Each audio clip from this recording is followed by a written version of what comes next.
This is based on official documentation that surfaced less than 12 hours ago, and what these documents reveal about Meghan Markle has already triggered an emergency response from Buckingham Palace that nobody saw coming.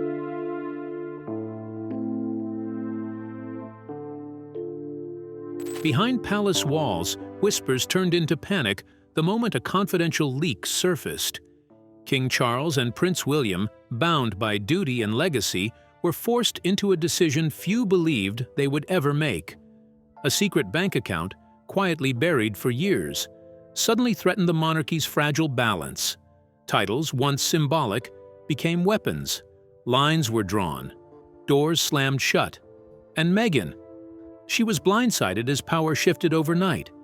Nothing inside the palace would ever be the same. For the monarchy, was this finally the breaking point? Let's dive into the shocking details. Secret account. Revealed. Buckingham Palace. Stunned. On the morning of January 1st, 2026, a sealed envelope arrived quietly at Clarence's house, addressed to the king's private secretary. Inside was a file that immediately set the palace on high alert. 47 pages of financial records, emails, and transaction logs stretching across 3 years. These were not ordinary documents. They were internal, confidential, and obtained through a discreet forensic audit that began in late 2024. The audit had been invisible to the public, unreported, and conducted under the strictest secrecy by a specialist firm in Geneva renowned for tracking high net worth assets worldwide. What the files revealed left even seasoned palace aides stunned. Meghan Markle had maintained a private offshore account under a corporate name in the British Virgin Islands. Between 2019 and 2022, just over £4.2 million had flowed into that account. Pause for a moment. 4.2 million. The timing was striking. The account was opened 3 months before the announcement that Harry and Meghan would step back from royal duties. The deposits coincided almost exactly with the couple's public messaging about financial independence and being cut off from royal support. It gets more alarming. The documentation included email exchanges between Meghan and a Los Angeles-based financial advisor. Each email was time-stamped, laying out step-by-step instructions for structuring transfers to avoid reporting requirements in both the UK and the US. One email, dated November 14, 2019, read word for word, "We need to ensure this stays below the radar until we're completely clear of palace oversight." Another from February 20, 2020, just weeks before their final royal engagement, listed projected earnings from media contracts not yet public.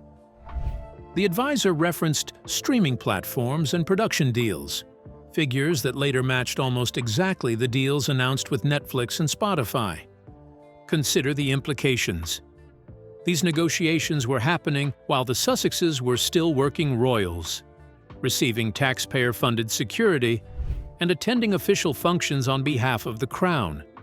The documents suggest a carefully plotted exit strategy, with financial arrangements secured months before, informing even the Queen. But the file revealed even deeper layers. Bank statements showed frequent transfers from the British Virgin Islands account to a second account in Delaware. Delaware is notorious for corporate secrecy, allowing ownership to be hidden behind layers of shell companies. This Delaware account financed operational costs for Archewell, the Sussex Foundation. At first glance, this may seem normal, yet Archewell was promoted as a charity funded through private donations and personal earnings. In reality, a substantial portion of its early operating capital came from an undisclosed account, structured to avoid scrutiny, and funded during a period when Meghan and Harry were still under royal financial protocols. Neither the palace nor the Charity Commission knew about these transactions. The money moved quietly, intentionally, and invisibly. The timeline adds another layer of clarity and concern. In January 2020, the Sussexes publicly announced their step back from royal duties, stressing a desire for financial independence. By March, they had completed final official engagements and relocated to North America. 3 months later, they purchased a $14 million estate in Montecito, California, putting down nearly $5 million. Reports at the time suggested a loan or private assistance. The documents tell a different story. In May 2020, roughly £3 million was transferred from the offshore account to a US-based escrow service, directly funding the property purchase. This was not a loan. It was money quietly accumulated months earlier, shielded from oversight, and now fully under their control. Every detail, every timestamp, every transfer paints a picture of meticulous planning and secrecy. The files show a side of the Sussexes' financial independence narrative that no public announcement ever revealed. A calculated and carefully concealed flow of funds that now sits at the center of a palace storm. And now, with the evidence laid bare, the palace faces an unavoidable decision, one that strikes at the heart of royal protocol and public trust. Stay glued to your screen as we uncover what happens next. Secret audit exposes Meghan. Royal title: set to be stripped. In late 2024, Buckingham Palace quietly noticed something was off. The exact spark remains unclear, but insiders point to what should have been a routine financial check of the royal estates. Something in the numbers didn't add up. Transactions appeared in accounts that had been closed or reassigned after the Sussexes stepped back from royal duties. At first, palace staff handled it internally, hoping it was just an accounting mistake.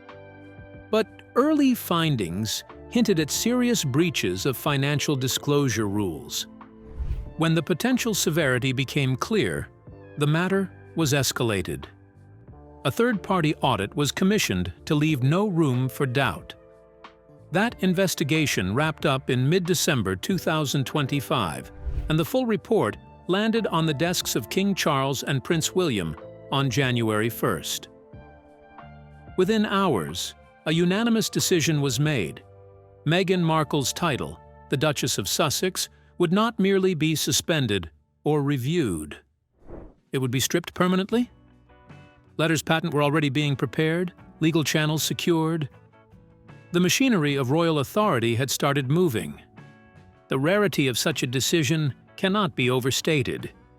Taking a title is not like revoking a parking permit. It requires the monarch's direct approval, consultation with senior advisors, legal experts, and usually government input. The last comparable case was in 1936, when Edward VIII abdicated. Stripping a title is reserved for acts that shake the very foundation of the monarchy. According to sources familiar with the audit, the evidence against Meghan was unmistakable. The audit revealed an undeclared offshore account. Transactions were structured to avoid reporting thresholds. Money was shifted quietly, without disclosure. At the very least, this is a grave breach of the financial transparency the royal family is expected to uphold. At worst, it raises questions about potential legal violations across multiple countries. The implications are staggering, but the story doesn't stop at numbers. For years, Meghan and Harry have told the world they were victims of an institution that abandoned them, financially and emotionally. Their narrative painted a picture of hardship, forced to fend for themselves, cut off from support, struggling to make ends meet. Oprah, Netflix, the memoirs, all emphasized their supposed vulnerability. And yet, the documents now show that during the exact period Meghan claimed financial hardship, millions were quietly transferred into hidden accounts. Multi-million-dollar estates were purchased, funded through channels no one knew existed. The public image of vulnerability collapses under the weight of the evidence. What's even more shocking is what the internal palace memos reveal. Staff who managed the Sussex's finances and logistics took careful notes. One memo, dated December 2019, describes an unusual request from Meghan's office for a complete breakdown of royal expenditures on security, travel, and accommodations, information typically not shared at this level. Another memo from February 2020 notes that outside parties, specifically a California law firm representing Meghan, had requested internal financial records weeks before her official departure. Why? What were they searching for? Who allowed it to happen? The pattern that emerges is chilling in its clarity. This was not a spontaneous choice to step back from royal duties. It was a meticulously planned exit strategy, securing hidden finances, setting up offshore structures, negotiating lucrative media deals, and gathering internal information to fortify future legal or public campaigns. Every move was documented. Every step was carefully executed, yet none of it was shared with the family or the institution they publicly represented. This was not independence. This was a carefully orchestrated deception. Now let's talk about King Charles and Prince William, because their response tells you everything you need to know about how seriously they're taking this. Keep watching. Meghan's hidden finances ignite royal fury. For years, King Charles has been quietly reshaping the monarchy. His mission has been clear: modernize, streamline, and bring the institution closer to contemporary expectations. Slimmer operations, stricter financial oversight, and clear boundaries between personal wealth and institutional funds. These have been his guiding principles. But the recent revelations threaten to undo all of that. They suggest that a trusted member of the royal family may have deliberately operated outside those rules, exposing the crown to legal and reputational risk. Prince William has watched these events unfold with private frustration. Known for avoiding public confrontation, he has long maintained a careful distance from Harry and Meghan. Yet insiders say he has been quietly exasperated by patterns of deception and manipulation. The new financial evidence appears to confirm his deepest concerns. He reportedly told his father that partial measures would be insufficient. The credibility of the monarchy, he argued, demanded swift and decisive action. Charles agreed. The move to strip Meghan of her title is not framed as punishment. It is a protective measure. By allowing her to retain royal status while the document suggests she violated the trust and transparency expected of the crown, the institution would risk far greater damage than by acting decisively. This is a line drawn in the sand. Membership in this family carries responsibilities, and privileges can be withdrawn when those responsibilities are broken. This principle applies to everyone, no matter the public story they craft or the media campaigns they run. Legally, Meghan could contest the decision. She might claim that her financial arrangements were legitimate, that the accounts were disclosed where required, or that her transactions were structured under professional advice and within the law. But the audit was conducted by an entirely independent firm, with no stake in the outcome. The evidence is thorough, the timeline unambiguous, and the palace, for the first time in years, is willing to present facts rather than rely on anonymous sources or vague statements. Facts in this case are damning. Any legal challenge would force Meghan to testify under oath about where the funds originated, why they were hidden, and what her intentions were. She would have to provide documentation, answer probing questions, and face the intense scrutiny she had previously avoided. A risk any lawyer would caution against. Public perception is shifting as well. The Sussex brand has been carefully built on authenticity, truth-telling, and a narrative of standing up to a powerful institution. But truth and narrative collide when documents contradict the story. Negotiating deals in private while publicly pledging commitment to the crown erodes credibility. Standing up to an institution loses moral weight if financial gain was quietly prioritized. The contrast is stark, and the public is quick to notice it. When one side has concrete evidence and the other relies on carefully worded statements, evidence always dominates. As for Harry, he is not named as the central actor in the documents. The accounts were registered under Meghan's name, the correspondence routed through her team, and the instructions came from her. But he is not untouched. As her spouse, he shares in the public narrative of financial independence, the media projects, and the strategic decisions around stepping back from royal duties. He either knew of the account, making him complicit, or he did not, raising questions about his awareness and control. Neither scenario reflects well. The palace's decision to focus on Meghan's title signals a distinction. She is the principal actor. He is secondary. At its core, this is about behavior, not just a single account. It is about patterns of decisions prioritizing personal wealth over institutional duty. It is about trust and the consequences when trust is broken. Why hide money if everything is legitimate? Why structure transactions to avoid scrutiny if there is nothing to conceal? Why negotiate lucrative media deals while still representing the crown if intentions were above board? The questions are uncomfortable, but unavoidable. The stakes are not just Meghan's reputation. They are the integrity of an institution that has endured for over a millennium by evolving, holding itself accountable, and refusing to tolerate actions that undermine its core values. The announcement will come. The palace is ready to act. The documents are clear, the timeline is damning, and the contradictions are impossible to ignore. These facts are indisputable. They exist independently of narrative, public relations strategies, or media sympathy. They reveal that during the very period Meghan claimed financial struggle, a hidden financial structure was quietly in motion.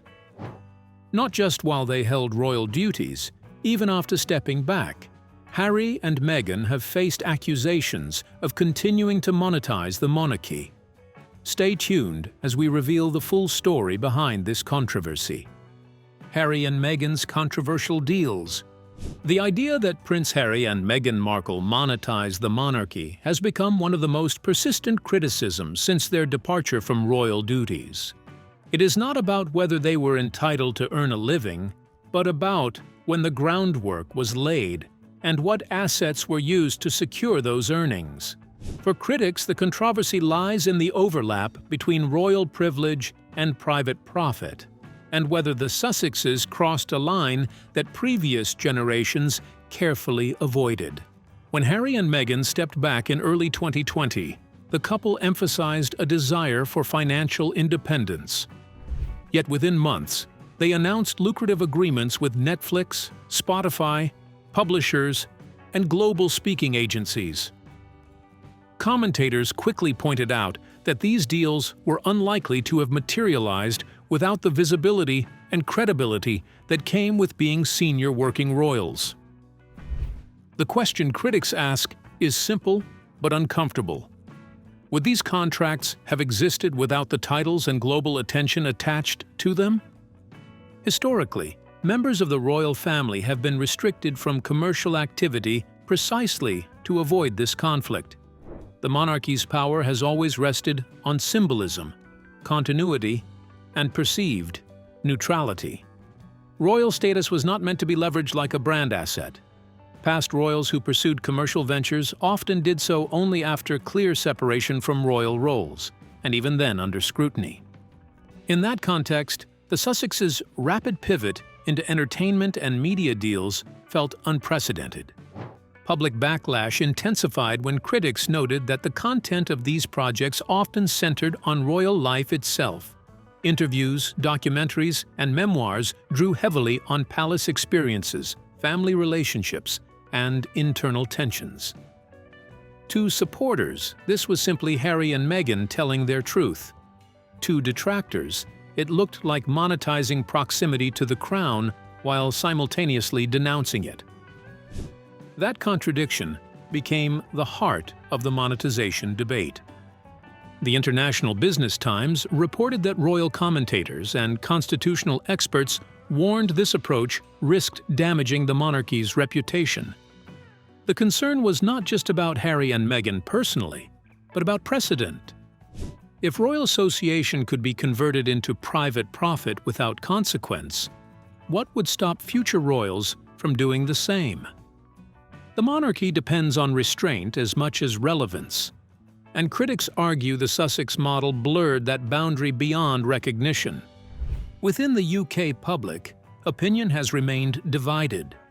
Polls over the years have shown declining approval ratings for the Sussexes, particularly among audiences who view the monarchy as a public service rather than a celebrity platform. For these critics, the Netflix specials and book deals reinforce the belief that royal status was being treated as intellectual property, something to be licensed and sold. Supporters counter that Harry and Meghan were pushed into commercial ventures after losing public funding and security. They argue the institution left them little choice. Critics respond that financial necessity does not erase ethical questions, especially when profits were tied so closely to royal identity. What makes this issue especially sensitive is timing. Many negotiations reportedly began while Harry and Meghan were still officially representing the crown. Even if no rules were broken, the perception of overlap continues to fuel distrust. In the monarchy, perception often matters as much as legality. For King Charles and Prince William, the monetization debate strikes at the core of what they are trying to protect. Charles has argued for a streamlined, credible monarchy that survives on public trust. William, increasingly seen as the guardian of that future, appears wary of anything that turns royal life into entertainment content. From their perspective, the Sussexes' business model risks reducing an ancient institution to a media franchise. This is why the criticism has never really gone away. It is not about contracts or dollar amounts alone. It is about whether royal identity can be selectively embraced for profit while rejected in principle. And as scrutiny grows, the conversation is shifting again, from money to something even more sensitive. For now. Amid all this, the debate rages on. Should Harry and Meghan even keep their royal titles? And who gets to decide when tradition crosses the line? Stay tuned as we dive into the full story. Harry and Meghan's royal titles spark unending controversy. The debate over Prince Harry and Meghan Markle's royal titles has refused to fade, even years after they stepped back from official duties.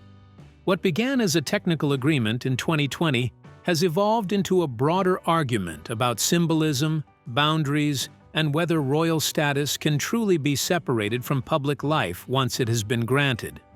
When Harry and Meghan announced their decision to step back as senior royals, Buckingham Palace released a carefully worded statement outlining the terms of their new role. One key point was that, while they would retain their Duke and Duchess of Sussex titles, they would no longer use the HRH style in practice. The language was deliberate. It did not legally remove the titles, but it made clear that they were not to be used in a way that implied active royal representation. At the time, many assumed this arrangement would settle the matter. It did not. Instead, it created a gray area that has since become a focal point for criticism. Royal titles are not just honorifics, they carry historical weight and public meaning. When those titles appear in commercial or semi-commercial contexts, even subtly, questions inevitably follow. Reports cited by the Times of India reignited this debate by claiming Meghan had used her HRH title in private correspondence and gift-related contexts, despite the understanding reached with the late Queen Elizabeth II. While defenders argue that private usage does not breach any formal law, critics see it as a violation of the spirit of the agreement. In royal culture, that distinction matters deeply. The monarchy has always relied as much on unwritten conventions as on written rules.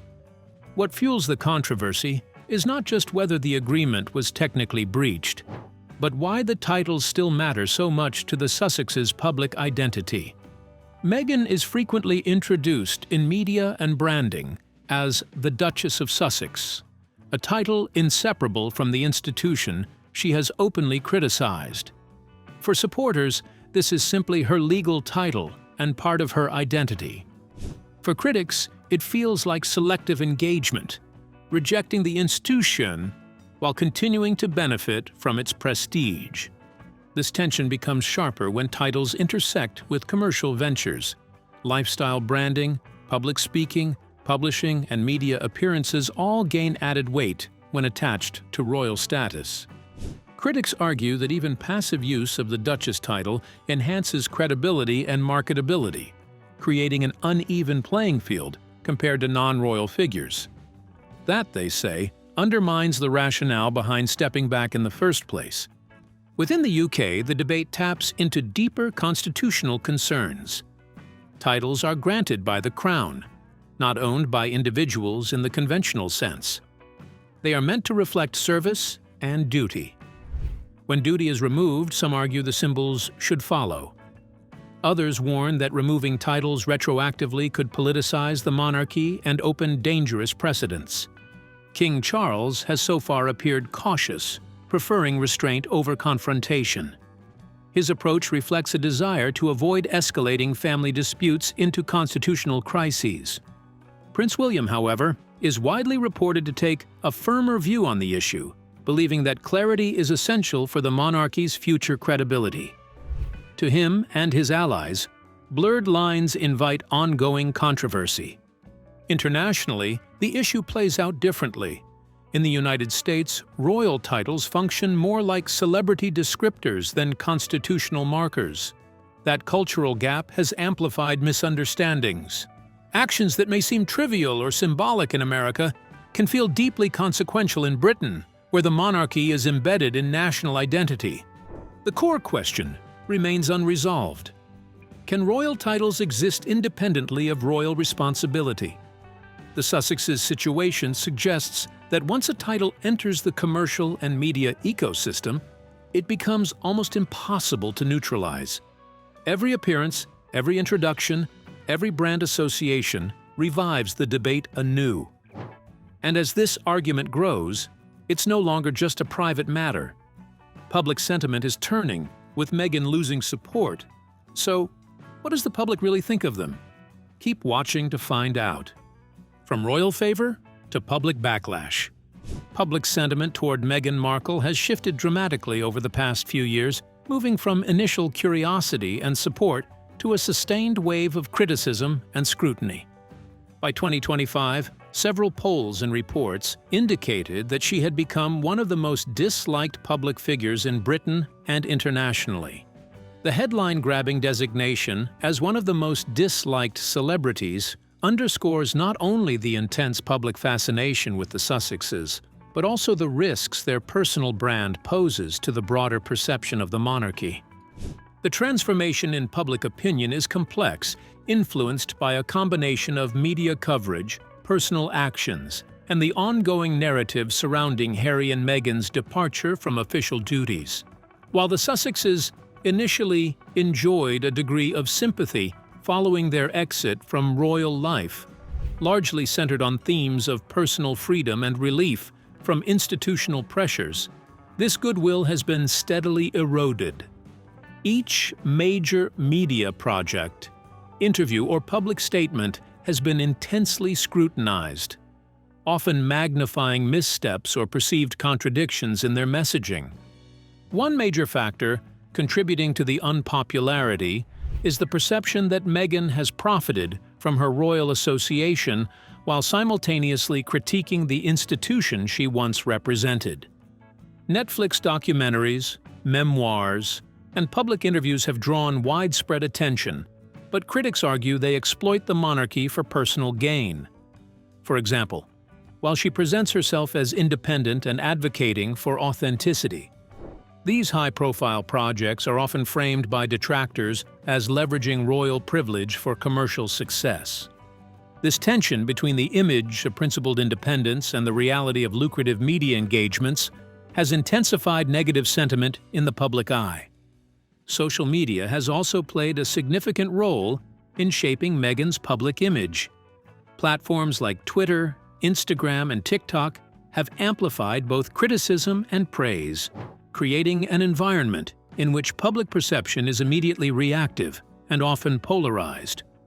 Critics seize on any perceived inconsistencies or controversial moments, sharing them widely and frequently framing them in ways that reinforce the narrative of disapproval. Conversely, supporters are vocal in defending her, but their efforts often struggle to counteract the sheer volume of critical coverage. The amplification effect of social media means that public opinion can shift rapidly, sometimes based on partial or selective information. Polling data reflects these trends. While Meghan's popularity remains strong among certain demographics, particularly younger international audiences and in some U.S. markets, her approval in the UK has declined sharply. Surveys highlight a striking contrast between perceptions abroad and at home, with domestic critics often citing issues of transparency, perceived entitlement, and the commercialization of royal status. In this sense, public opinion is not simply about personal likability. It also reflects broader concerns about the integrity of the monarchy and the role of former royals in public life. Media coverage frequently emphasizes the intensity of these reactions. Headlines highlighting her inclusion in lists of most disliked celebrities do more than report public sentiment. They also shape it, creating a feedback loop where criticism feeds further scrutiny. This phenomenon has consequences beyond personal reputation. It also affects the monarchy indirectly. Public perception of the Sussexes can influence how the royal family is viewed overall, particularly in an era when trust, transparency, and credibility are central to sustaining institutional support. In addition, unpopularity intersects with narrative control. Meghan and Harry have attempted to present themselves as advocates for mental health, equality, and charitable causes, but negative sentiment complicates these efforts. Even messages intended to promote goodwill are sometimes reframed by critics as performative or opportunistic.